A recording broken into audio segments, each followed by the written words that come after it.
শোভিতপুরে ৩ নং ওয়ার্ড বিএনপির কর্মী সম্মেলন অনুষ্ঠিত। পপুলার বিডি নিউজের একটি ডেস্ক রিপোর্ট, বিস্তারিত জানাচ্ছি আমি নাহার নিশে। ফরিদগঞ্জ উপজেলার ৩ নং শোভিতপুর ইউনিয়নের ৩ নং ওয়ার্ড বিএনপির কর্মী সম্মেলন অনুষ্ঠিত হয়েছে।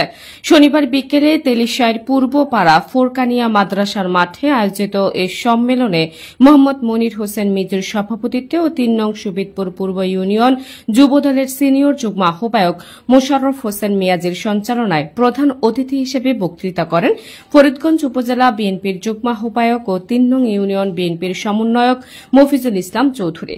ওই সময় তিনি ৩ নং ওয়ার্ড বিএনপির সভাপতি হিসেবে মোহাম্মদ মনির হোসেন মিজি ও সাধারণ সম্পাদক হিসেবে মোহাম্মদ জাকির হোসেনকে ঘোষণা করেন।